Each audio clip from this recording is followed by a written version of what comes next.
How are you guys doing today? I thought I would do a quick update video on where the truck is at currently right now. It's starting to sprinkle a little bit of rain here, so kind of had to stop what I was working on. But as you can see, I went ahead and pulled the front bumper. Never really liked that design. That was more of a hodgepodge of a bunch of parts and leftover scrap that I had before I ended up leaving Arizona. So I may not run the winch. I've used it once to help my uncle pull out some tree stumps. This truck is extremely capable, more so than I thought it would be, so I've been pretty happy with it so far. Considering that it doesn't have a lot of extreme parts, it's not, a real crazy build. This was all budget, quick, fast, get it done, get some tires on it, and get out on the road. So it's been working really well. So you can see I cut the frame back, removed the power steering cooler. I'm going to relocate that, and then I'm actually going to rework all the suspension like I said in the previous video. I'm going to widen it about 4.5 inches. And give it a little bit more travel. Right now I'm running a 2-inch hub-centric wheel spacer, which gives me my width considering that I'm running a stock wheel. So I kind of want to eliminate those. I do get a little bit of vibration sometimes, especially at highway speeds. So I'm not 100% sure that it's the hub spacers or if it's just the tires themselves.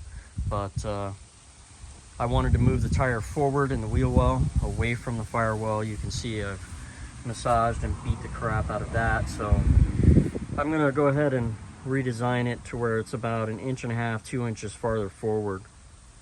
And that should clean it up and make the tire fit the wheel well a little bit better in case I do end up going to a 37 or a 40. That's the plan. No sliders yet, haven't gotten around to those. I did go ahead and put the rear bumper on it. Started to fab it up. The weather here is kind of pretty unpredictable, so it's, one day it rains, one day it doesn't. It makes it interesting to fab stuff up here in Michigan. But the spare tire carrier is the original one that I had on here. I've changed it around a little bit, and I'm really thinking that I'm going to change this out. The original builder used a thin wall tube here, and so it flexes a lot. You can see it kind of bounces and wiggles around a little bit just with the weight of the tire and the ramps on it. Before it was worse because I had the fuel cans and other stuff mounted on here, and it was really bad. You can see where I tried to reinforce it with a couple extra plates. There's one here, one on the back side, and one on the bottom, and it helped, but it didn't eliminate the problem. So I'm gonna probably redo it. Still need to cut out my notch and install my hitch. You can see my rear camera. I run cameras front and back on all my rigs. They're cheap. They make a night and day difference on being able to see obstacles and things like that when you're going up over a crest of a hill, or things behind you. It makes a big difference. They're well worth the 60-70 bucks that it costs to get a small monitor and a couple cameras. So they work pretty good. I still gotta get some dimple dies in so that I can do the basically a garnish plate in here. Yeah, so it's getting there little by little. I just wanted to give you guys a quick update. I might redo some of the latch and some of the other mechanisms in here as well when I go to redo that main bar. So it's kind of a pain in the butt. I can open it, but my wife has a hard time, so I'll probably end up changing that. So I may go in and cut these guys down and then re-weld them and plate it and gusset it. Just kind of bring these up a little bit higher. I kind of don't like the way they look. When you're looking at the truck from a distance, they definitely hang down quite a bit. And I don't know, I just want to make it more streamlined, make it look a little nicer. So I'll go through the hassle of cutting it, re-welding it, gusseting it, just for the sake of doing it.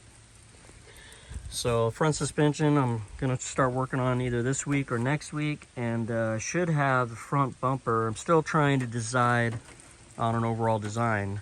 When I took the factory bumper skin off, I never thought that I would be doing a lower profile, tighter bumper, so I didn't save that skin, and when I left Arizona, I threw it away. So any of you with Sequoias know that those bumper skins are a pretty penny for an unpainted one. They're, you know, close to 200 bucks. So that was a bad foresight on my part, because now I wish I still had it, because it actually ties in to the grill. It's all molded, and I could have cut it nice and straight and even and made myself a nice lower half 3/4 bumper that tucks in, and still had the front upper piece grill section that would have been really nice to fill that gap. But as you could see from my previous bumper that was on here, I used lights. I had a light bar across here, and I had a light over here in the corner that kind of helped visually block this big gap that would be here if you were to run it straight across, which I had.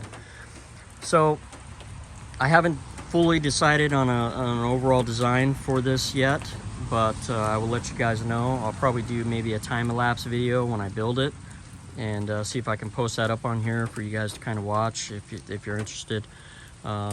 So yeah, it's starting to really rain here, so I'm gonna go ahead and cut this video a little short. You guys have a good day. Thanks for watching.